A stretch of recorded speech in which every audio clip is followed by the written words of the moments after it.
Bismillahirrahmanirrahim. Assalamualaikum warahmatullahi wabarakatuh. Alhamdulillahi rabbil alamin, wassalatu wassalamu ala asyrafil anbiya'i wal mursalin Sayyidina Muhammadin wa ala alihi wa sahbihi ajma'in. Rabbana zidna ilman warzuqna fahman birahmatika ya arhamar rahimin. Allahumma faqihna fid din wa 'allimna at-ta'wil wahdina ila siratikal mustaqim. Bismillahi ma syaa Allah, la quwwata illa billahi ma syaa Allah. Kullu ni'matin min Allah ma syaa Allah. Al-khairu kulluhu biyadillah ma syaa Allah, la yasrifu su'a illa Allah. Nawayna at-ta'luma wa ta'lim wa tadhakkura wa tadhkir wa an-naf'a wal intifa' wal ifadata wal istifada wal hatha 'ala tamassuki bi kitabillah wa sunnati rasulih wa du'a ila al-huda wa dalalata 'ala al-khair ibtigha' wajhillahi mardatihi wa qurbihi wa thawabihi subhanahu wa ta'ala. Amin. Allahumma amin. Alhamdulillah, syukur pada Allah Ta'ala dapat kita bersama-sama pada petang ini untuk menyambung daurah Rajab dalam pembacaan kitab periwayatan lengkap peristiwa Isra' dan Mi'rajnya baginda Rasul sallallahu alaihi wasallam daripada kitab Al-Anwarul Bahiyah min Isra' wa Mi'raj Khairil Bariyah yang disusun oleh Al-Habib Sayyid Muhammad ibn Alawi Al-Maliki Al-Hasani rahimahullahu ta'ala rahmatan wasi'ah. Sebelum kita mulakan, sama-sama kita hadiahkan bacaan suratul Fatihah untuk pengarang kitab, khusus kepada insan yang kita nak bincangkan tentang peristiwa ini, iaitulah baginda Rasul sallallahu alaihi wasallam. Begitu juga kepada ahli keluarga baginda, para sahabat baginda, para tabi'in, tabi'in, alim ulama, wa khususan liruhi Sayyid Muhammad Alawi ibn Al-Hasani Al-Maliki rahimahullahu ta'ala, wa ila ruhi Al-Imam Syamsuddin Muhammad bin Yusuf Asy-Syami wa ila ruhi Al-Imam Najmuddin Muhammad bin Ahmad Al-Ghaiti wa ila ruhi Al-Imam Abdul Barakat Ahmad bin Muhammad Ad-Dardir wa ila syaikhina Syekh Ahmad Fahmi Zamzam hafizahullah ta'ala ala hadhihi niyyah wa kulli niyatin salihah. Al-Fatihah. A'udzu billahi minasyaitonir rajim. Bismillahirrahmanirrahim. Alhamdulillahi rabbil alamin arrahmanir rahim maliki yaumiddin iyyaka na'budu wa iyyaka nasta'in ihdinas siratal mustaqim siratal ladzina an'amta 'alaihim ghairil maghdubi 'alaihim waladdallin. Amin.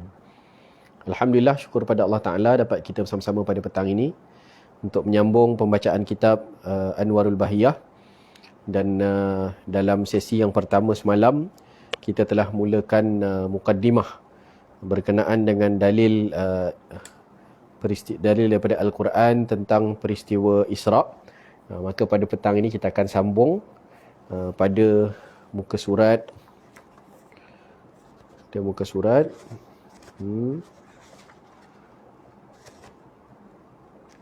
8, pada muka surat 8 Roman, dalil Al-Quran tentang peristiwa Mi'raj.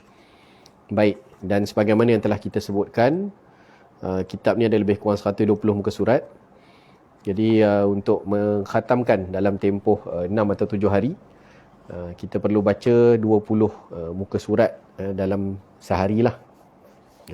Mudah-mudahan kita diberi taufik oleh Allah Ta'ala untuk mengkhatamkan dan menghayati serta mengambil ibrah pengajaran daripada peristiwa ini, insya-Allah. Baik, dalil daripada Al-Quran tentang peristiwa Mi'raj. Qala al-musannifu rahimahullahu ta'ala wa nafa'ana bihi wa bi'ulumihi fid dharaini amin. Bismillahirrahmanirrahim. Wan najmi idza hawa ma dhalla sahibukum wa ma ghawa wa ma yantiqu 'anil hawa in huwa illa wahyun yuha 'allamahu shadidul quwa dhu mirratin fastawa wa huwa bil ufuqil a'la thumma dana fatadalla fakana qaba qausaini aw adna فأوحى إلى عبده ما أوحى ما كذب الفؤاد ما رأى أفتمارونه على ما يرى ولقد رآه نزلة أخرى عند سدرة المنتهى عندها جنة المأوى إذ يغشى السدرة ما يغشى ما زاغ البصر وما طغى لقد رأى من آيات ربه الكبرى. Sadaqallahul Azim.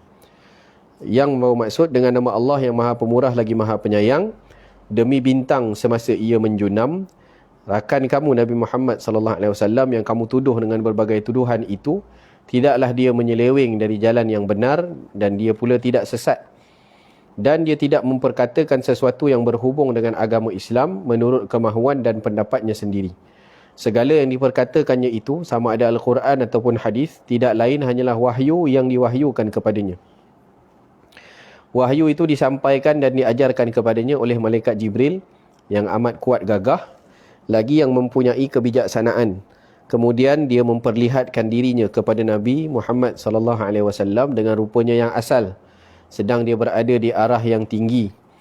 Kemudian dia mendekatkan dirinya kepada Nabi Muhammad sallallahu alaihi wasallam, lalu dia berjuntai sedikit demi sedikit, sehingga menjadilah jarak di antaranya dengan Nabi Muhammad sallallahu alaihi wasallam sekadar 2 hujung busaran panah ataupun lebih dekat lagi.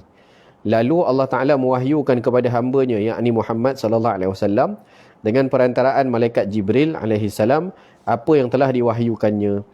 Hati Nabi Muhammad sallallahu alaihi wasallam tidak mendustakan apa yang dilihatnya. Jika demikian, patutkah kamu hendak membantahnya mengenai apa yang telah dilihatnya itu? Dan demi sesungguhnya Nabi Muhammad sallallahu alaihi wasallam telah melihat malaikat Jibril dalam bentuk rupanya yang asal sekali lagi, di sisi Sidratil Muntaha, yang di sisinya terletak syurga Jannatul Ma'wa. Nabi Muhammad sallallahu alaihi wasallam melihat Jibril dalam bentuk rupanya yang asal pada kali ini ialah semasa Sidratil Muntaha itu diliputi oleh makhluk-makhluk dari alam-alam ghaib yang tidak terhingga. Penglihatan Nabi Muhammad sallallahu alaihi wasallam tidak berkisar daripada menyaksikan dengan tepat akan pemandangan yang indah di situ, yang diizinkan melihatnya, dan tidak pula melampaui batas. Demi sesungguhnya dia telah melihat sebahagian daripada sebesar-besar tanda yang membuktikan luasnya pemerintahan dan kekuasaan Tuhannya. Surah An-Najm ayat 1 hingga 18. Baik, nanti kita sampai pada bab Mi'raj, akan kita lihat satu persatu bagaimana keadaan-keadaan ketika di Sidratil Muntaha. Baik, kita mulakan insya-Allah periwayatan lengkap Isra' dan Mi'raj Rasulullah sallallahu alaihi wasallam. Kita telah mukaddimahkan semalam. Ahlan wa sahlan bagi yang baru masuk sama-sama dengan kita, yang mengucapkan salam pada saya. Waalaikumsalam warahmatullahi wabarakatuh semuanya. Dengan tidak dapat menyebutkan nama satu persatu, masya-Allah, pada petang ini yang sudi bersama-sama dengan kita. Mukaddimahnya telah diberikan, dan dalam sesi pagi bersama dengan Ustaz Abdul Rahman juga kita dah agak terkehadapan. Jadi insya-Allah kita tengok sebagaimana yang disebut, kitab ini bahasanya lebih mudahlah berbanding daripada Kifayatul Muhtaj yang menggunakan bahasa Jawi lama asalnya, tapi telah dirumikan, dikhidmatkan oleh guru kita Al-Fadhil Ustaz Hazri hafizahullah ta'ala. Dan kitab ini dikhidmatkan oleh syekh kami, guru kami Syekh Ahmad Fahmi Zamzam hafizahullah ta'ala. Bahasanya lebih mudah dan bahasa yang agak moden lah. Jadi kita boleh nampak dengan pembacaan ini akan lebih mudah. Tempat-tempat yang perlu untuk saya tambah apa fawaid yang diberikan oleh syekh, dekat situ je lah saya kongsi.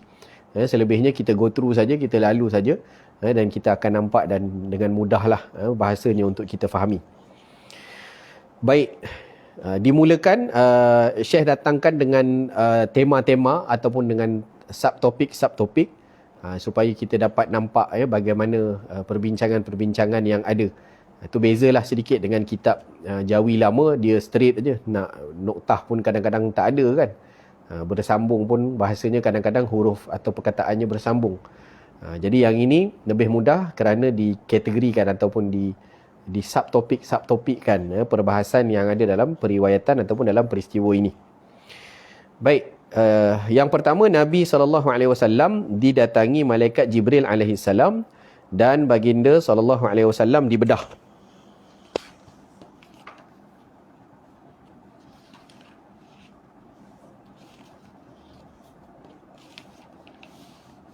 Baik. Bainaman Nabi sallallahu alaihi wasallam fil hijri 'inda al-baiti muttaji'an baina rajulaini idh atahu Jibril wa Mika'il wa ma'ahuma malakun akhar fahtamaluhu hatta ja'u bihi Zamzam fastalquhu ala dhahri fatawallahu minhum Jibril. Tatkala baginda Nabi SAW berada di Hijr Ismail di sisi Baitullah, baginda sedang berbaring ditemani dua orang lelaki, iaitu Sayyidina Hamzah ibn Abdul Muttalib dan juga Sayyidina Ja'far bin Abi Talib. Jadi pakcik Nabi dengan sepupu Nabi lah. Tiba-tiba baginda Nabi SAW didatangi oleh malaikat Jibril alaihissalam dan malaikat Mikail alaihissalam serta seorang lagi malaikat, disebutkan malaikat Israfil alaihissalam. Setelah itu mereka membawa baginda Nabi SAW pergi ke Telaga Zamzam. Mereka membaringkan baginda Nabi SAW dan malaikat Jibril bertindak sebagai pengendali utama dalam melaksanakan satu tugas besar kepada baginda Nabi SAW pada malam tersebut. Jadi yang pertama ni adalah berkisar berkenaan dengan keadaan Nabi SAW dicuci hati sebelum Mi'raj. Kita teruskan. Wa fi riwayatin furija saqfu baiti fanazala Jibril fashaqqa min thuqrati nahrihi ila asfali batnihi thumma qala Jibril li Mikail i'tini bi tastin min ma'i zamzam kayma utahhira qalbah wa ashraha sadrah fastakhraja qalbahu faghasalahu 3 marratin wa naza'a ma kana bihi min adha wa ikhtalafa ilayhi Mikailu bi 3 tasatin min ma'i zamzam. Dalam satu riwayat yang lain disebutkan telah terbelah atap bumbung rumahku, yakni rumah sepupu Nabi SAW yang lebih terkenal dengan kunyahnya, iaitu Ummu Hani binti Abi Talib. Ini ada beberapa riwayat lah. Kita dah sebutkan dalam mukadimah semalam. Apakah Nabi SAW bertolak daripada Masjidil Haram ataupun Nabi bertolak daripada Mekah? Ya, sebahagian riwayat kata Nabi bertolak itu naik burak apa semua tu daripada rumah sepupunya, iaitu Ummu Hani binti Abi Talib. Jadi ini dalam riwayat yang lain lah. Ketika mana di rumah Ummu Hani itu bumbung terbuka, terbelah atap, bumbung terbuka. Kemudian Jibril alaihissalam turun, kemudian membedah bahagian depan badan baginda Nabi SAW daripada lubang leher di sini, di kawasan yang lembek ni, kawasan yang ada kulit ni, yang tak ada tulang, yang kalau ditebuk tu terus ke dalam lah. Jadi sehinggalah ke bawah perutnya, dibedah lah. Kemudian Jibril berkata kepada malaikat Mikail, bawalah kepadaku setalam air Zamzam supaya aku dapat membersihkan hatinya. Di sini Syekh gunakan perkataan setalam lah. Kalau Syekh Daud Fatani rahimahullah, beliau gunakan perkataan baldi kan. Beliau gunakan perkataan baldi. Supaya aku dapat membersihkan hatinya dan melapangkan dadanya. Lalu dikeluarkanlah hati Nabi SAW dan dibersihkan sebanyak 3 kali. Dibuang segala tempat bersarangnya penyakit hati, hadzus syaitan yang disebutkan itu, yang biasa ada dalam diri manusia. Maka berulang aliklah malaikat Mikail kepada Jibril dengan membawa 3 talam, 3 baldi yang berisi air Zamzam. Jadi daripada sini, pagi tadi pun Al-Fadhil Ustaz Abdul Rahman dah jelaskan panjang. Dalam bab ini disyarahkan satu persatu. Cuma saya ambil beberapa perkara yang mungkin tidak disebutkan oleh Al-Fadhil Ustaz lah. Bila disebutkan begini, bahawa kita dalam peribadatan kita kepada Allah Subhanahu Wa Taala, sebab itu perlukan taharah. Jadi kita nak ibadah kepada Allah, antara perkara yang penting untuk kita lakukan adalah tasawuf mengajarkan kita untuk cuci hati. Kita bersihkan hati kita daripada mazmumah. Dan dibawa 3 kali. Dibersihkan 3 kali dengan air Zamzam. Itulah wuduk yang kita ambil. Wuduk yang kita ambil itu kan kita ulang basuh 3 kali kan. Kita ulang basuh 3 kali. Walaupun yang kita basuh tu anggota tepi-tepi, muka, kepala ataupun tangan, kepala dan juga kaki yang di hujung-hujung, tetapi luaran yang dibersihkan ketika mana kita ambil wuduk kan, disunatkan kita untuk membaca doa-doa ketika mana kita ambil wuduk tu. Bila basuh tangan, bila basuh muka, minta putihkan muka kita di hari akhirat. Bila kita basuh tangan, minta kitab catatan amalan kita nanti di hari akhirat diberikan daripada kanan, bukan daripada kiri. Ketika basuh kepala, kita minta lindung kepala kita daripada panas waktu hari kiamat, di mana matahari sejengkal berada di atas kepala kita. Waktu kita basuh kaki, ya Allah, minta kita sabit ataupun kukuhkan kaki kita ketika mana kita melintas di tiang sirat. Jadi sebenarnya waktu wuduk tu lagi kita sudah cuba membersihkan, walaupun yang kita bersihkan secara zahirnya adalah anggota kita, Tetapi lebih daripada itu, sebab kita nak solat selepas ini. Solat itu adalah mi'rajul mu'min, kata ulama, adalah tangga kita menuju Allah Subhanahu Wa Taala. Maka solat ataupun ibadah-ibadah yang kita kerjakan mesti didahului dengan dicuci hatinya. Kan, jadi sebab itulah kita ambil wuduk tadi. Dan wuduk yang kita ambil tadi dengan betul, memang waktu wuduk tu pun syaitan datang ganggu. Kan, waktu solat pun syaitan datang ganggu. Tapi kalau mantap wuduknya, kalau sempurna wuduknya, itu akan menghindarkan kita daripada gangguan syaitan, kan. Kalau tak, memang orang waktu wuduk lagi dah kena was-was dengan syaitan. Sebab tu kita kena bersihkan hati kita, pasakkan, tumpukan hati kita dalam peribadatan kita kepada Allah Subhanahu Wa Taala. Jadi nak masuk solat begitulah. Di sini Syekh dah jelaskan dalam nota kaki, sebenarnya hati baginda Nabi SAW tidak kotor dan tidak berpenyakit seperti mana kotornya dan sakitnya hati manusia dengan sifat tercela dan akhlak yang rendah. Pembersihan itu hanyalah untuk menambahkan lagi bersih hati baginda SAW yang sentiasa bersinar, dan juga sebagai ingatan kepada kita umat baginda SAW agar sentiasa berusaha membersihkan hati daripada sifat tercela seperti riya, ujub, sum'ah, takabbur, dan menghiaskannya dengan sifat-sifat terpuji. Jadi itulah, pagi tadi pun Ustaz Abdul Rahman dah jelaskan tentang hazzus syaitan itu secara detail. Hazzus syaitan ini bukanlah makna dalam diri Nabi tu syaitan boleh masuk keluar, kan, tapi maksud adalah hazzus syaitan tu adalah bahagian yang biasanya bersarang pada manusia biasa tu. Kita ni, syaitan ni dia boleh berjalan hasut kita dalam mengalir di pembuluh darah kita dan sebagainya. Jadi bahagian tu memang ada dalam diri kita. Iman kita pun naik turun. Tapi iman para anbiya sentiasa meningkat. Maka hazzus syaitan tak ada buat apa-apalah, tak dapat buat apa-apa dengan Rasulullah sallallahu alaihi wasallam. Kerana itulah telah dikeluarkan bahagian tadi. Dan seperti mana yang disebut oleh Ustaz Abdul Rahman pagi tadi, hazzus syaitan tu adalah bahagian yang Nabi rahmat kepada Allahumma salli ala Muhammad, syaitan, kan. Sepatutnya Nabi tu ada juga bahagian syaitan untuk Nabi rahmatkan kepada dia. Tapi dia keluarkan, jadi syaitan tak dapat apa-apa bahagian lagi daripada rahmatnya Nabi SAW kepada beliau.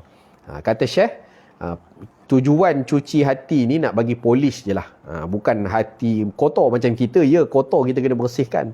Kita kena cuci hati kita dengan zikrullah, dengan melaksanakan ketaatan, kebaikan, ingat Allah, buat taat. Tapi hati Rasulullah SAW itu sentiasa bersih. Tapi yang sudah bersih kan kita boleh polishkan lagi. Jadi dikilatkan lagi. Begitulah tujuan yang disebut oleh para alim ulama kepada penyucian hati ataupun dibedah baginda Rasul sallallahu alaihi wasallam. Dan disebutkan dalam sebahagian riwayat tak rasa sakit, kan. Dibedah tu dalam keadaan tak rasa sakit. Jadi yang ketua operationnya tu, ketua bedah, pakar bedahnya tu adalah Sayyidina Jibril alaihi salam. Kan, malaikat Jibril alaihi salam. Jadi daripada situ kan boleh dikaji, kan, teknologi pembedahan ni 1400 tahun yang lalu. Sekarang pakai laser, kan. Kalau dulu kerat macam mana, biusnya macam mana. Ini semua kalau ditengok dibahaskan khariqul adah, kan. Pada waktu itu tu mungkin sukar nak laksanakan perkara yang macam itu. Tapi dilakukan oleh Jibril alaihissalam kepada Rasulullah sallallahu alaihi wasallam. Dibedah, dibuka daripada sini badannya, kemudian dikeluarkan hati, dicuci, dimasukkan balik, dimasukkan iman, Islam, yakin, ilmu, hikmah dan sebagainya. Itu adalah bahagian daripada suatu perkara yang dilakukan oleh Jibril alaihissalam. Baik, saya pun tak berhajat nak cerita panjang dalam bab tu. Mana yang dah disentuh oleh Ustaz Abdul Rahman, masya-Allah, itu kalau nak kena tengok dua-dua lah. Kan barulah thrill, kan. Hak mana yang beliau sebut, itu taklah kita ulang. Jadi boleh rujuk balik, boleh revision balik, boleh tengok balik sesi daurah yang kedua yang dibawa oleh Ustaz Abdul Rahman pada pagi tadilah. Baik, kita teruskan. Thumma utiya bitastin min dhahabin mumtali'in hikmatan wa imanan fa afraghahu fi sadrihi wa mala'ahu hilman wa ilman wa yaqinan wa islaman thumma atbaqahu thumma khatama baina katifaihi bi khatamin nubuwah. Kemudian didatangkan dengan satu talam daripada emas yang penuh berisikan hikmah dan iman. Lalu dimasukkan hikmah dan iman itu di dalam dada baginda Nabi SAW dan dipenuhi dada Nabi SAW dengan pekerti, dengan akhlak, pengasih, ilmu, yakin dan juga Islam. Kemudian ditutup kembali dadanya yang dibelah itu sambil diberikan tanda dengan cop khatamun nubuwah di belakang jasad baginda Nabi SAW, iaitu di antara dua belikatnya. Baik, jadi dua perkara di sini. Yang pertama, dibawa dengan baldi atau talam emas, hikmah, iman, ilmu, yakin, Islam apa semua dituang masuk dalam dada baginda Rasul SAW. Kata para ulama, talam yang bawa perkara-perkara yang kita sebutkan tadi, kenapa daripada talam emas? Maksudnya sebenarnya bekas bagi mengisi pada perkara itu adalah yang paling bernilai sekali. Dalam banyak-banyak logam kan, yang paling bernilai sekali adalah emas. Maka tempat untuk kita letakkan ilmu, keimanan, akhlak, budi pekerti yang baik, di mana tempatnya adalah di hati. Kan, keyakinan, keimanan, ilmu, hikmah, kebijaksanaan, semuanya adalah tempatnya di mana? Di hati. Maka daripada situ kita tahu bekas yang dibawa perkara-perkara itu sebelum dituangkan kepada dada Rasulullah SAW pun dibuat daripada emas. Maknanya hati kita sepatutnya bernilai dengan nilai seperti nilai emas. Kan hati yang mahal adalah hati yang bernilai tinggi. Kita panggil hati yang besar kan. Kan ada pepatah kata apa? Orang yang berhati besar takkan kecil hati dengan perkara kecil kan. Orang yang hatinya kecil akan berkecil hati dengan perkara-perkara yang kecil kan. Perkara simple, perkara remeh pun kadang-kadang tu dia lain kan. Orang yang berhati besar dan orang yang berhati kecil kan. Jadi kita nak isikan hati kita ni biar dia jadi bekas yang seperti bekas emas. Bila dah bekasnya cantik, isi dalamnya pun cantik lah. Kan kita isikan dengan ilmu, dengan hikmah, dengan kebijaksanaan, dengan keimanan kepada Allah Subhanahu wa taala. Itu yang pertama. Yang kedua adalah disebutkan tentang khatamun nubuwah. Cop kenabian. Cop kenabian ni dia ada di belakang badan Nabi SAW. Nanti boleh rujuk balik kitab Syama'il yang dah kita khatamkan dalam daurah yang lalu. Daurah yang lalu kita dah khatamkan kitab Syama'il Muhammadiyah bab 2. Bab khatamun nubuwah. Itu panjang, jelas perbahasannya. Sebahagian ulama' kata khatam nubuwah ni, tanda kenabian ni sudah ada sejak lahir lagi. Dia adalah daging timbul yang berada di belakang badan Nabi SAW. Dah ada sejak lahir lagi sebenarnya. Jadi apakah maksud diletakkan cop tadi? Dipolish juga. Dia belum terzahir, maka dizahirkan, disembulkan. Disembul keluarkan tanda kenabian tadi yang ada pada belakang badan Nabi SAW. Boleh baca kitab Syama'il Muhammadiyah Imam Tirmizi, tengok dalam bab 2 banyak hadis-hadis yang berkenaan dengan khatamun nubuwah. Kita tak jelaskan panjang lah di sini. Baik. Seterusnya, masuk yang ketiga. Topiknya, Nabi SAW menaiki burak. Menaiki burak. Keistimewaan burak. Dulunya kenderaan Nabi Ibrahim AS. Thumma utiya bil buraqi musrajan muljaman wa huwa dabbatun abyadu tawilun fawqa al-himari duna al-baghal. Yada'u hafirahu 'inda muntaha tarfihi muttaribal udunain idza ata 'ala jabalin irtafa'at rijlahu wa idza habata irtafa'at yadahu. Kemudian dibawa kepada baginda Nabi SAW seekor burak yang disiapkan dengan pelana dan tali kendali di kepalanya. Burak, tali kendali tahulah kan, yang pegang tunggang kuda nak tarik brek apa semua tu. Itulah. Pelana tu tempat duduk lah, di atas belakang macam di atas belakang binatang kuda lah. Burak adalah seekor binatang yang berwarna putih, lebih besar daripada keldai dan kecil sedikit daripada bagal. Yakni binatang kacukan antara kuda dan keldai. Jadi dia pertengahan. Jadi kalau kita susun saiz binatang-binatang ni, yang paling kecil adalah keldai. Keldai kecil aja. Okey. Kemudian dia besar daripada keldai, kecil daripada bagal. Saiz keldai paling kecil, besar sikit burak. Okey. Besar daripada burak bagal. Besar daripada baral, kuda. Dia macam tu. Ya, jadi boleh bayanglah. Keldai, kemudian burak, kemudian baral, kemudian kuda. Dia saiz dia makin membesar. Kemudian unta. Kan unta lebih besar lah. Tapi tengok spesies jugalah. Ada kuda yang kecil, ada kuda yang besar kan. Tapi kebiasaannya begitu. Kuda tu tinggi kan. Kuda tu kita nak naik, kadang-kadang silap-silap kita berdiri bawah sama paras dengan perut kuda. Kan kita dah berdiri tegak sama paras dengan kuda kan. Ia mampu meletakkan kaki depannya sejauh yang dapat dilihat oleh matanya. Jadi sekali melangkah, sejauh mata memandang. Sentiasa bergerak-gerak dua telinganya, aktif. Kan? Dua kaki belakangnya akan memanjang kalau ia mendaki gunung, dan dua kaki depannya pula akan memanjang apabila turun daripada gunung. Yang ini ada stabilizer. Dia ada stabilizer. Kan gunung macam ni. Gunung macam ni. Jadi kalau naik burak tu, dia akan stay stabil. Taklah kalau naik yang cerun tu, kita pun jadi macam nak terjatuh ke belakang. Tidak. Maknanya burak akan stay macam ni. Kaki depan dia akan memendek, kaki belakang dia akan memanjang. Jadi kalau naik, dia akan naik macam ni je. Kan macam tu je. Dia ada stabilizer dia, stabil. Ya. Dan mengikut sebahagian riwayat, burak ni ada banyak lah. Ada banyak. Tapi burak yang ditunggang oleh Rasulullah SAW ni adalah burak yang sama ditunggang oleh Nabi Ibrahim AS. Waktu Nabi Ibrahim tinggalkan Hajar dan Ismail di Kaabah, di Baitullah. Kemudian Nabi Ibrahim kan di Palestin, di Aqsa. Jadi berulang alik kan. Ulang alik. Naik apa berulang alik tu? Daripada Mekah ke tu, nak tengok anak, nak tengok isteri. Naik burak ikut sebahagian pandangan. Kan? Sebahagian riwayat menyebutkan dalam banyak-banyak burak ni, ketika mana malaikat nak memilih burak yang mana satu yang nak dipilih untuk bawa baginda Rasul sallallahu alaihi wasallam,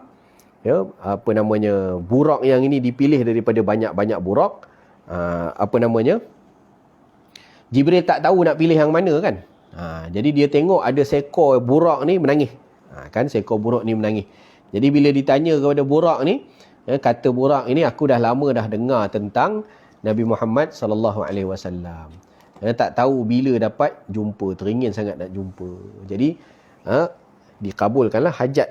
Burak tu tadi sudah lama dengar tentang Nabi akhir zaman ini yang akan muncul.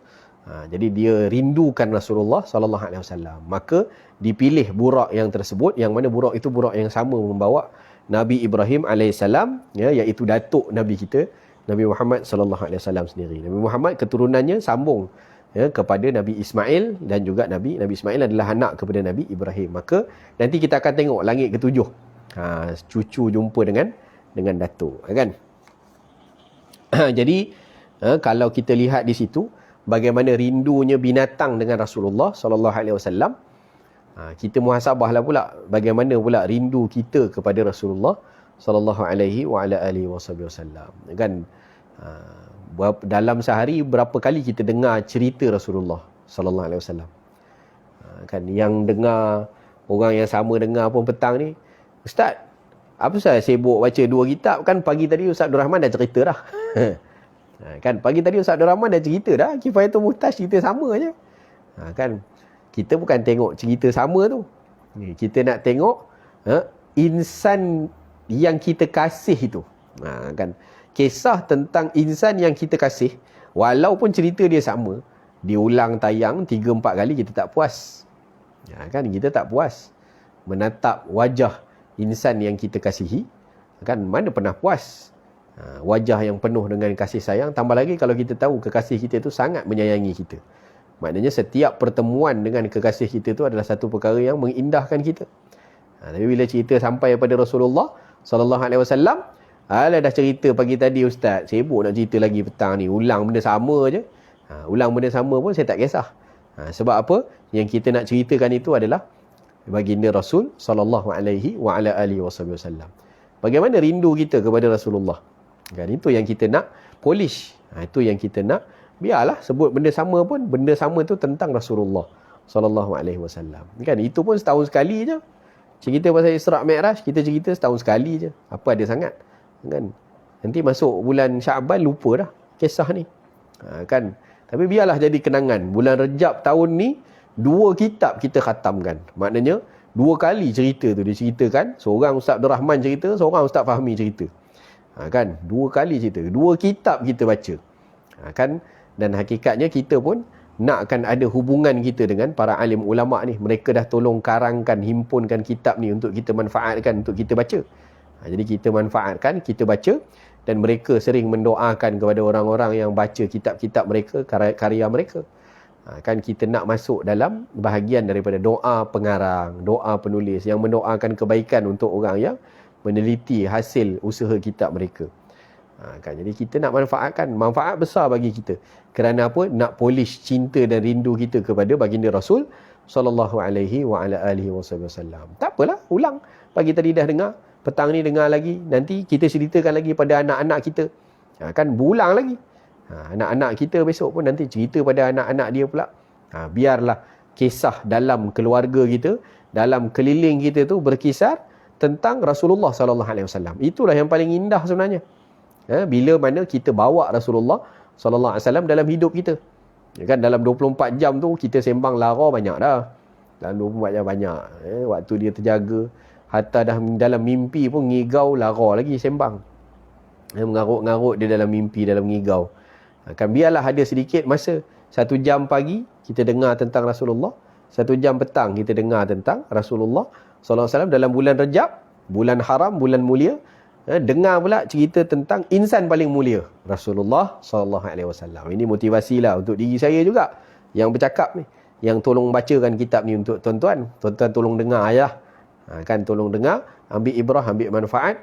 Mudah-mudahan sama-sama kita nanti kan diberikan rasa cinta oleh Allah Taala, rasa rindu kepada junjungan besar Nabi Muhammad sallallahu alaihi wasallam, insya-Allah.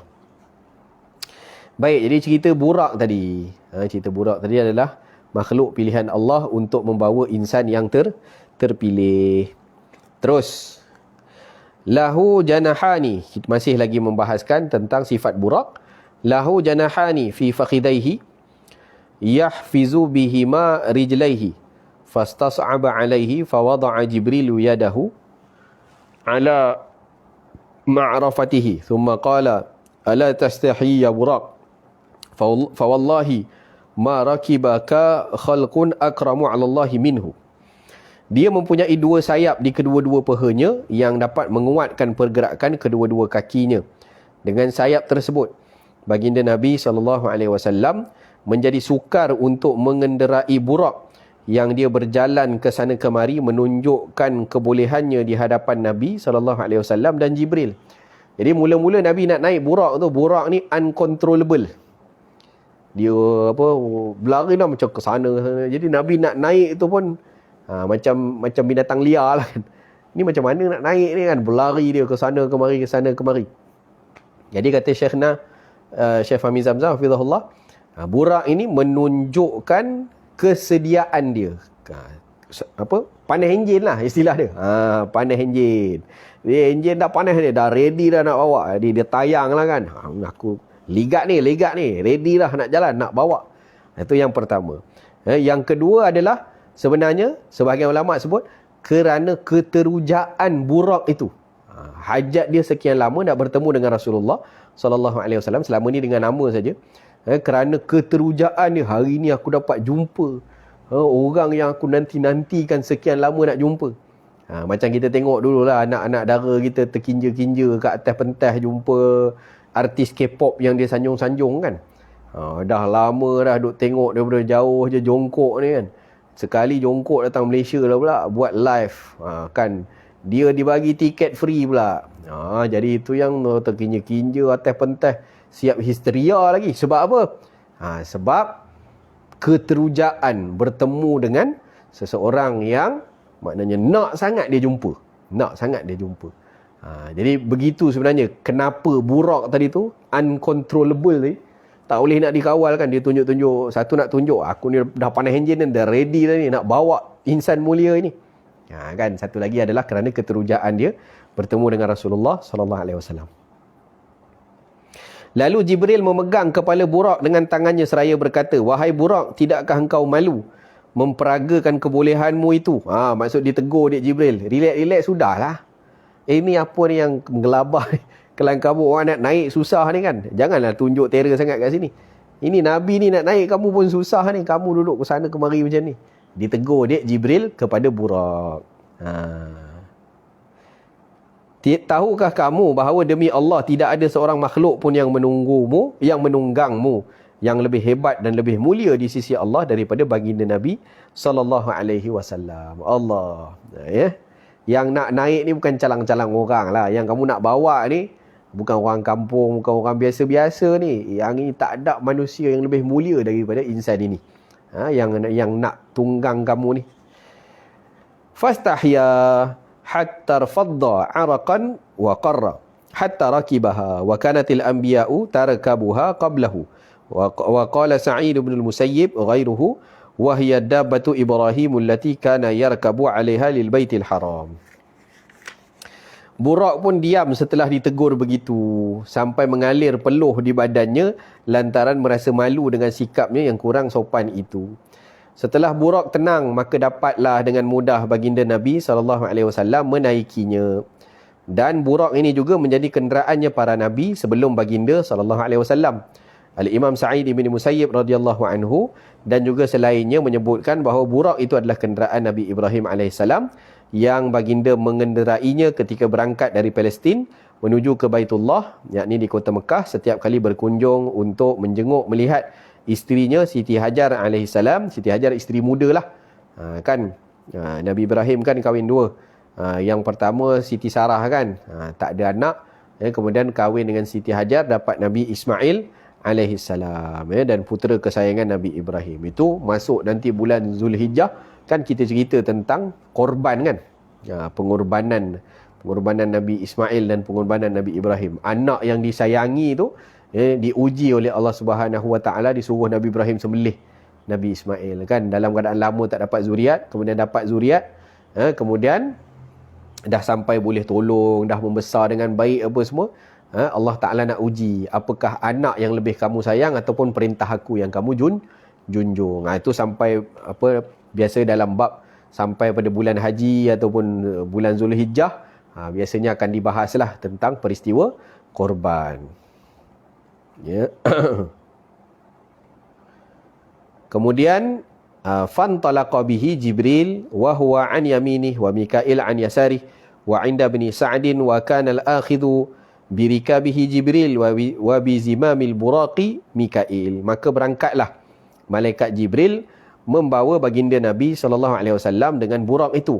Jibril AS berada di sebelah kanan Nabi, Mikail berada di sebelah kiri Nabi. Dan Ibnu Sa'ad menyebutkan bahawa yang mengawasi bahagian tempat pijak kaki Nabi SAW itu adalah malaikat Jibril. Sedang yang mengontrol tali kendali buraq itu malaikat Mikail. Jadi drivernya malaikat Mikail lah.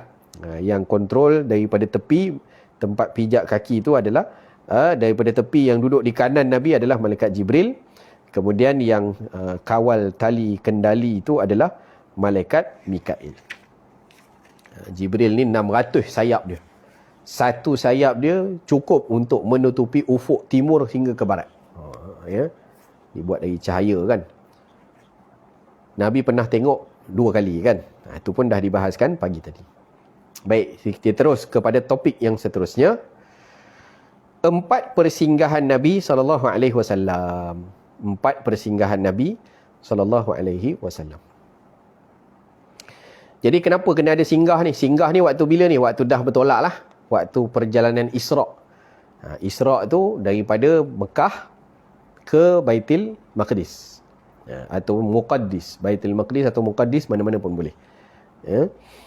Jadi tempat singgah. Jadi kita dah sebutkan sebelum ini bahawa antara pandangan yang menyatakan sebab ataupun hikmah Nabi dibawa kepada peristiwa ini adalah kerana tahun sebelum itu yang adalah berlakunya Amul Huzni, tahun kesedihan Nabi SAW. Maka Allah Ta'ala nak hiburkan hati Rasulullah dengan keadaan dakwah yang sudah semakin surut, penerimaan kepada umat Islam ditolak, penekanan kepada umat Islam yang menzahirkan akidah mereka semakin kuat, pemulauan, macam-macam perkara, penyiksaan dilakukan kepada umat Islam. Jadi Allah nak gembirakan Rasulullah sallallahu alaihi wasallam maka dibawa jalan. Jadi begitulah. Kan? Kita kalau suram, kena bawa berjalan. Kan? Tambah lagi musim-musim COVID ni. Oh, tension rupanya. Kan? Jadi, memang kata pakar-pakar psikologi, kalau kita tanya juga doktor-doktor dan sebagainya, antara sebab berlakunya banyak kes-kes psiko ni, ataupun kemurungan, kerana terlalu banyak berkurung di rumah. Kan? Seksa orang, antara bentuk penyiksaan kepada orang adalah kurung. Penjara kan kurung. Cuba tonton search kat Google, ada satu blog, saya tak ingat, ataupun artikel, dia memaparkan tulisan-tulisan di dinding penjara Pudu. Penjara Pudu tak ada lah sekarang. Kan? Tapi dalam tu ada lagi kesan-kesan apa yang orang tulis. Banduan-banduan tu. Dia macam orang gila lah dia kata. Seksanya aku duduk dalam ni terkurung. Penyiksaan yang cukup hebat, yang cukup dahsyat. Bukan seksa hukuman tu saja sebenarnya. Dikurung itu merupakan satu penyiksaan. Kan? Jadi ramai orang kemurungan musim-musim COVID ni tak boleh keluar, duduk dalam rumah, mengadap anak, mengadap suami itu ini. Sebelum ni boleh keluar, jadi tak boleh keluar. Memang jadi tekanan. Kan kita tengok ramai, banyak kes-kes juga orang nak bunuh diri apa semua. Jadi memang keadaan kena bawa keluar. Kena bawa keluar juga untuk dia menikmati suasana di luar. Kan? Saya pun bawa jugalah. Orang tak bagi keluar kan. Satu kereta boleh 2 orang je. Tapi kita nampak tengok kadang-kadang stres kan. Anak-anak duduk dalam rumah dah kelas dengan PDPR-nya, berebut handphonenya apa. Tengok pening kepala. Kita bawa keluar. Bawa keluar dalam kereta je lah. Kan nak keluar ke mall ke apa, kita pun risau juga. Kan? Jadi bawa dalam kereta pusing lah, taman dekat-dekat. Sekurang-kurangnya dia tengok pokok, dia tengok alam. Bawa keluar sekejap. Kan? Isteri kita macam tu juga. Tak keluar bekerja. Ya, bawa keluar sarapan, makan berdua. Jadi ada waktu-waktu tu kita entertain mereka. Kan? Walau sibuk-sibuk, suami-suami ni sibuk juga. Tapi jangan abaikan orang-orang yang ada di rumah kita. Ya, kena bawa keluar. Tambah lagi bagi orang yang sedih. Nampak sedang bersedih apa semua, memang kena bawa berjalan. Dan kata ulama, bawa berjalan pula, kalau ambil daripada sini tadi, 4 persinggahan Nabi SAW, bila dah berjalan satu perjalanan, ada persinggahan. Macam tu lah, biasalah. Kita bila ada perjalanan, akan ada persinggahan. RNR, Nabi ada 4 dalam peristiwa Isra' Mi'raj ni, peristiwa Isra' ni lah. Ada 4 tempat yang Nabi dibawa singgah. Kita baca dulu. Persinggahan yang pertama, kota Madinah ataupun Taibah. Fasaru hatta balaghu ardan dhata nakhlin faqala lahu Jibril inzil fasalliha huna fafa'ala thumma rakiba faqala lahu Jibril atadri aina sallaita faqala la qala sallaita bi Taibah wa ilaihi al-muhajarah. Maka mereka pun berangkatlah menuju tempat-tempat yang telah diperintahkan oleh Allah Ta'ala untuk membawa baginda Nabi SAW. Sehinggalah mereka sampai di satu tempat yang banyak ditanam pohon kurma. Jadi, dibawa ke suasana yang berbeza. Mekah ni apa? Kita kena tahulah geografi Mekah. Mekah ni lembah. Lembah pula, lembah yang dalam Quran sebut apa? Biwadin ghairi dhi zar'in. Biwadin ghairi dhi zar'in. Di satu lembah yang tidak ada sumber zarak, sumber kehidupan, tumbuh-tumbuhan ke apa ke, tak ada. Dia lembah gunung batu. Tuan-tuan boleh tengok je lah keliling Mekah. Kalau kita pergi umrah, beza antara Mekah dengan Madinah. Mekah ni lembah batu. Memang batu je, semua gunung-gunung batu je ditarah. Buat kawasan itu kan, kawasan Baitullah itu. Dan itu jugalah antara i'jaz ataupun kemukjizatan air Zam-Zam tu. Air Zam-Zam tu dikurniakan kepada tempat itu, kepada Mekah itu, keberkatan tanah Mekah tu, sehingga dikurniakan air yang berbilion orang ambil daripada dulu sampai hari kiamat. Kan sampai sekarang pun setiap tahun orang bawa keluar 5 liter. Kalau dulu 10 liter kan. 5 liter umat Islam pergi umrah, pergi haji, bawa balik. Dah berapa juta orang ambil air daripada telaga tu. Tak kering-kering. Kan. Berkatnya Masya Allah. Tapi batu lah. Jadi hebatlah, di celah batu ada mata air. Kan. Tak kering-kering pula tu. Jadi suasana di Mekah yang Nabi hadapi, walau bagaimanapun sebenarnya Nabi sangat mencintai Mekah kerana tempat lahir, tempat Nabi membesar. Walau bagaimanapun, maknanya perintah Allah untuk Nabi berhijrah ke Madinah, itu adalah bahagian daripada kebaikan juga untuk agama dan juga untuk Rasulullah sallallahu alaihi wasallam. Kan? Nabi pernah bersabda dalam satu hadis kan, Nabi kata kalau tidak kerana diperintahkan aku hijrah, aku tak tinggalkan Mekah. Sebab sayangnya Nabi kepada kota Mekah kan. Tapi ketika mana di Madinah juga Nabi mendoakan keberkatan di'afain, 2 kali ganda pada apa yang Nabi SAW doakan untuk Mekah. Maka Madinah tu dibawa, istilah kita ni site visit lah.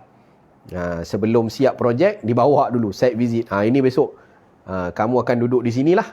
Dibawa ke Madinah untuk bagi tahu bahawa inilah tempat nanti kamu akan berhijrah. Oh, totally berbeza dengan Mekah.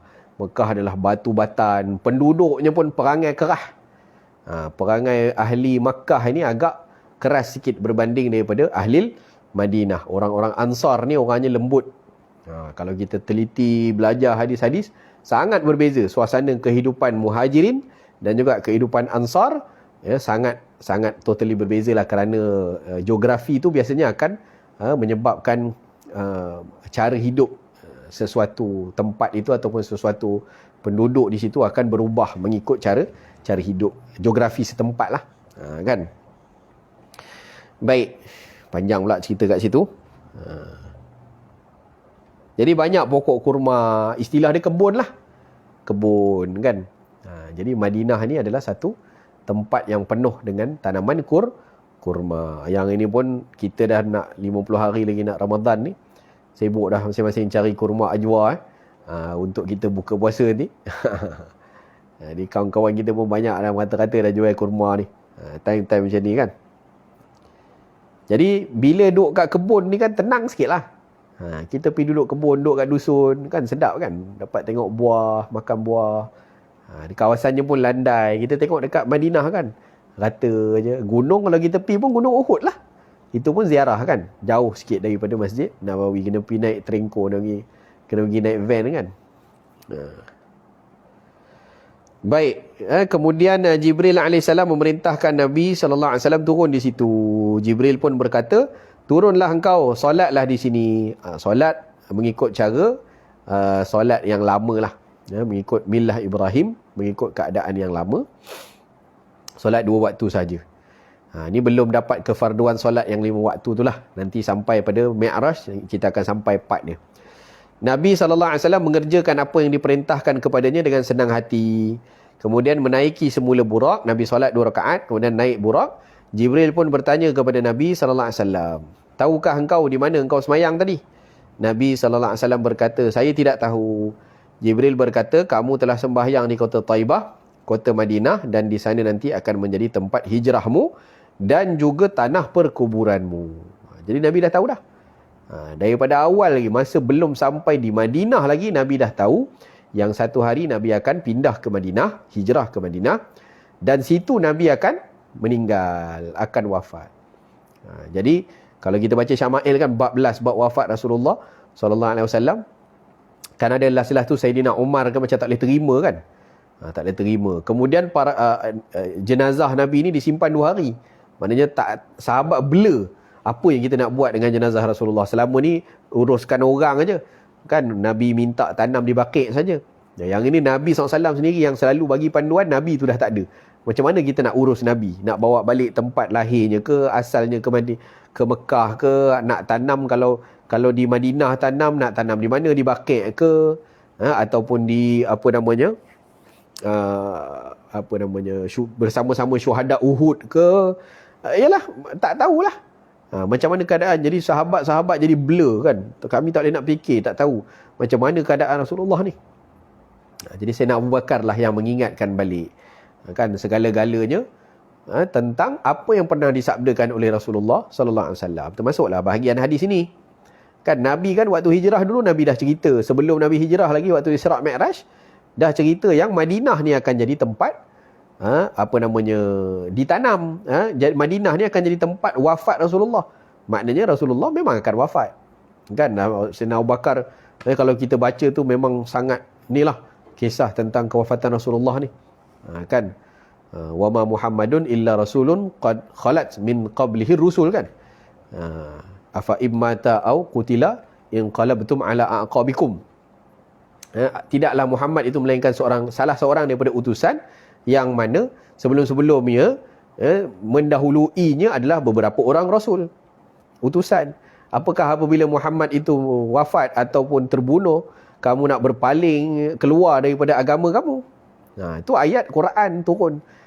Jadi kata Sayyidina Umar, kami dengar ayat tu sampai kami terlupa. Maknanya sedihnya kami tentang kewafatan Nabi SAW sampai kami lupa tentang ayat tu turun pada kami dulu. Maknanya di hadapan mata kami Rasulullah menyampaikan wahyu itu. Seolah-olahnya terlalu sedih lah. Sahabat-sahabat sampai terlupa ayat-ayat itu. Terlupa yang Nabi dah ceritakan tentang peristiwa Isra' Mi'raj yang mana sudah dikhabarkan. Nabi dah ziarah dah pun. Sinilah nanti aku wafat. Kan begitu. Baik. Jadi singgah di Madinah, semayang 2 rakaat. Jadi kata Syekh, kita bila berjalan macam itulah. Singgah kan. Dan sebaik-baik tempat singgah dalam masjid. Di sini singgah, sunat singgah kepada tempat-tempat yang ada kesan sejarah. Kan ada kesan sejarah, terutama ada kat tempat-tempat orang buat ibadat. Kan tempat-tempat orang buat ibadat. Dan kita singgah di situ, solatlah. Solat. Nabi SAW singgah solat. Dan inilah yang dilakukan oleh Khalifah Umar bin Abdul Aziz. Khalifah Umar bin Abdul Aziz rahimahullahu ta'ala, ketika mana di Mekah dan di Madinah tu banyak masjid-masjid yang didirikan oleh Khalifah Umar bin Abdul Aziz. Kan masjid dekat-dekat. Sebenarnya kenapa masjid? Kalau kita sekarang ni tempat bersejarah, kita buat apa? Buat tugu kan. Buat tugu peringatan. Tugu tu buat apa? Kan tengok takat gambar balik. Kan? Jadi Sayyidina Umar bin Abdul Aziz, khalifah yang kelima. Khalifah yang antara khalifah hebat lah. Khalifah hebat. Keturunan Sayyidina Umar juga. Jadi beliau, Allahumma salli ala Sayyidina Muhammad, mendirikan masjid di tempat yang ada kesan sejarah. Kalau kita tengok keliling Masjid Nabawi tu saja pun dah cukup banyak. Ada Masjid Ghamamah. Masjid Ghamamah tu tempat Nabi sembahyang Jumaat. Padang lapang asalnya buat masjid. Kan sebelahnya ada Masjid Sayyidina Abu Bakar. Buat satu lagi masjid pula sebelah. Masjid Sayyidina Abu Bakar, tempat Sayyidina Abu Bakar imamkan waktu beliau jadi khalifah. Sembahyang raya. Sembahyang raya, bukan sembahyang Jumaat, sembahyang raya. Kan? Belakang tu Masjid Sayyidina Ali. Kan jadi itu adalah bahagian daripada banyak masjid-masjid di sekitar Madinah itu didirikan kerana memperingati peristiwa yang berlaku di situ.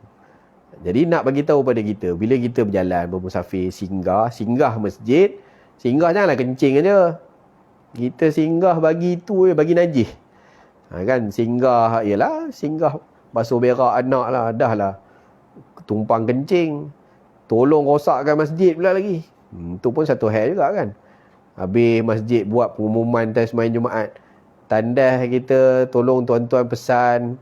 Saya pernah time belajar dulu ada Tok Khatib pesan atas mimbar, tuan-tuan tolong balik pesan kat isteri-isteri, anak-anak perempuan, kalau singgah masjid kencing, tolonglah jaga kebersihan. Kita masjid kena keluar duit 50,000 ni repair jamban sumbat. Jamban sumbat pasal apa? Orang buang tuala wanita dalam lubang tandas. Tandas pun sumbat. Kena renovate habis keluar 50,000 nak repair. Kerana apa? Orang-orang ni tumpang masjid, tapi tumpang tinggal tahi je. Ya kan? Dah menyusahkan masjid pula. Nak kena repair, nak kena keluar duit pula besar pasal dia.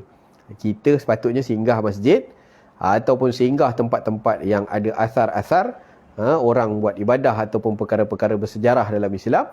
Solat 2 rakaat, patut singgah solat 2 rakaat kat situ. Kan?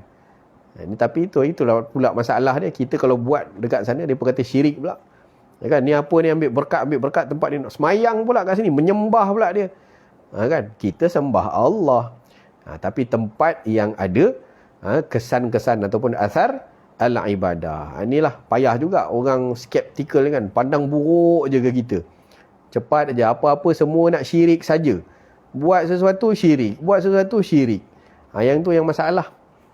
Kan? Jadi di sini kalau kita tengok, Nabi pun dibawa singgah Madinah suruh semayang. Lagi persinggahan kedua, ketiga, keempat, tiap-tiap kali singgah tu Nabi solat 2 rakaat. Jadi sepatutnya begitulah. Habis dah kita. Kau apa dah? 6.30. Teruskan ke? Teruskanlah, habiskan baca 4 persinggahan ni sikit. Persinggahan yang kedua, Kota Madian. Kota Madian ni adalah kaitan dia dengan tempat yang pertama adalah kalau di Madinah tadi tempat Nabi akan berhijrah, dibawa ke Madian. Sebenarnya dia makin lama, persinggahan ni makin lama makin dekat lah.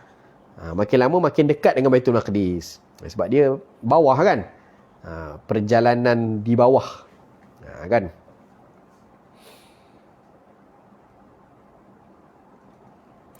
Kota Madian, tempat hijrahnya, Allahumma salli ala sayyidina Muhammad, tempat hijrahnya Nabi Musa AS. Di sini ditulis, di pohon itu Nabi Musa AS pernah berteduh. Sebab tu saya kata, riwayat Isra' Mi'raj ni paling sedap. Kan saya sebut, Syekh Fahmi Zamzam baca 7 hari 7 malam di pondoknya. Pagi, petang, malam, 7 hari 7 malam. Pasal apa tuan-tuan? Ya, dekat Madinah, kita sedap cerita Madinah. Sampai Madinah, cerita masjid kat Madinah pun memang sedap. Kan? Ini sampai cerita Madian, cerita Nabi Musa pula. Cerita Nabi Musa ni pun sedap. Panjang cerita dia. Kan? Panjang cerita dia.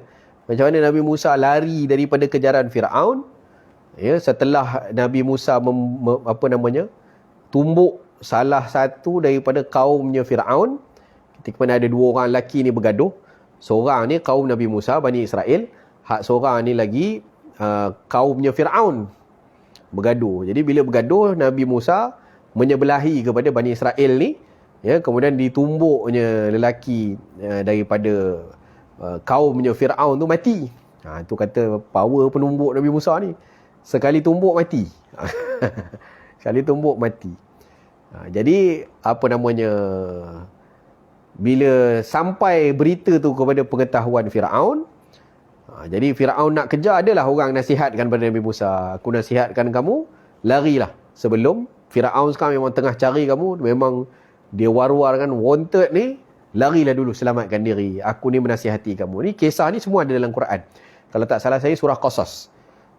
Cuba baca surah Qasas kalau tak silap saya. Ya, kisah detail tentang bagaimana Nabi Musa ni lari daripada kejaran Firaun. Saya pendekkan cerita. Akhirnya lari sampai ke Madian. Madian memang selai sepinggang lah. Tak ada apa-apa, dapat berjaya lari daripada kejaran Firaun. Waktu tu lah berteduh, duduk bawah pokok, tak ada apa-apa seorang-seorang. Jadi mengharapkan kepada Allah kan. Mengharap, ya Allah, aku ni fakir, tak ada apa-apa, hanya mengharap kepadamu ya Allah. Lalu berlakulah peristiwa tu yang panjang nak cerita tu, dah 6.30. Kan? Dah 6.30 dah. Berlakulah peristiwa. Saya pendekkan je lah. Pendek pun panjang juga Ustaz.